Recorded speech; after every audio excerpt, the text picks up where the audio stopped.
60 years ago, a single climb could make history. But while Everest welcomes thousands, there are peaks so lethal, forbidden, or unstable that they have allowed only one successful ascent, ever. The reasons are not just about bravery or skill. They reveal hidden dangers, political walls, and the brutal truth about what the human body cannot survive.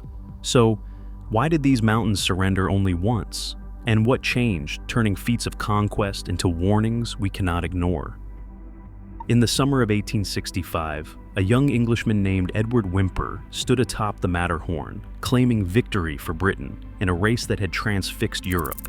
The climb cost 4 lives on the descent, but for Whymper and his sponsors, the summit meant something greater than personal achievement. These early ascents were fueled by national pride and imperial rivalry, with governments underwriting expeditions as proof of progress and power. By the 1920s, the Himalaya became the next frontier. The British, eager to restore their stature after World War I, turned to Mount Everest. George Mallory, the era's most driven climber, wrote that he climbed because it is there, but his letters reveal a deeper obsession with glory and legacy. In 1924, Mallory and Andrew Irvine vanished high on Everest's northeast ridge, last glimpsed at 8,600 meters. Their disappearance left a question hanging in the thin air. How far should ambition reach when the mountain itself offers no margin for error?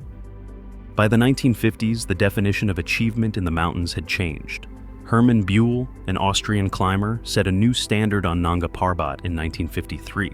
He reached the summit alone, without supplemental oxygen, and survived a night standing on a narrow ledge above 8,000 meters, hallucinating from exhaustion and lack of air.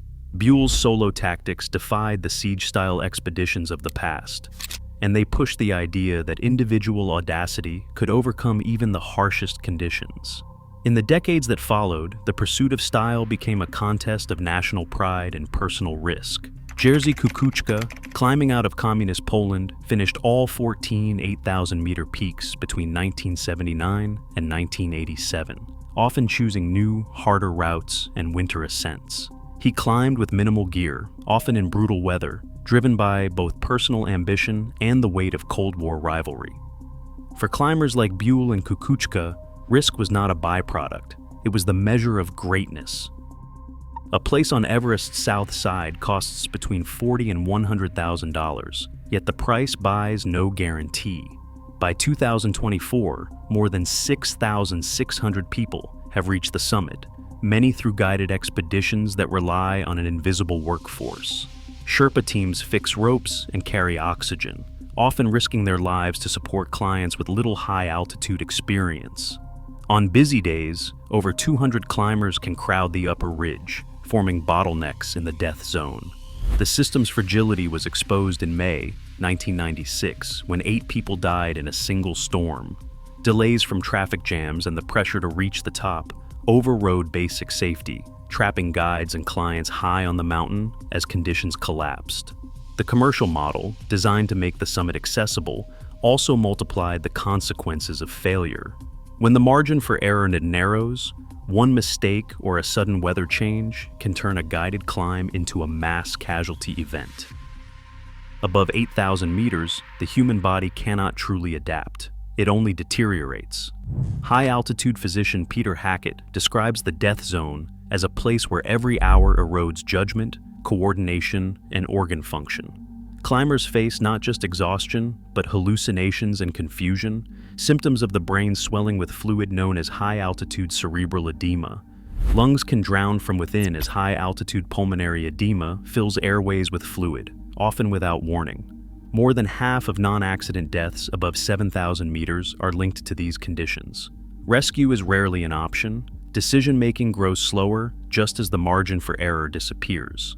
Debate over risk sharpens in this environment. Anatoly Bukreev, who guided on Everest without supplemental oxygen, defended his approach by arguing that self-reliance is key when systems fail. In 2019, 3 elite alpinists, David Lama, Hans-Jörg Auer, and Jess Roskelley, were killed by a natural avalanche on Howes Peak. Their skill could not outpace the randomness of hazard. For some, these events prove that danger is essential to the pursuit. Others see a line crossed, where risk becomes a lottery and ethics demand restraint. In August 2024, a small team set their sights on Muchu Chish, a peak of 7,452 meters in the Karakoram that had turned back every previous attempt.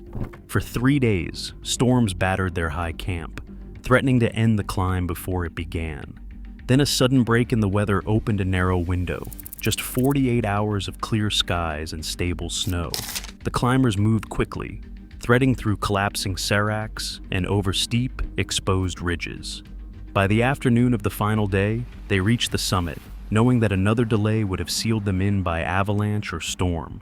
As of now, no team has repeated their route. Some mountains are closed by decree, not by difficulty. In Buyutan, all peaks above 6,000 meters are off-limits, protected as sacred ground.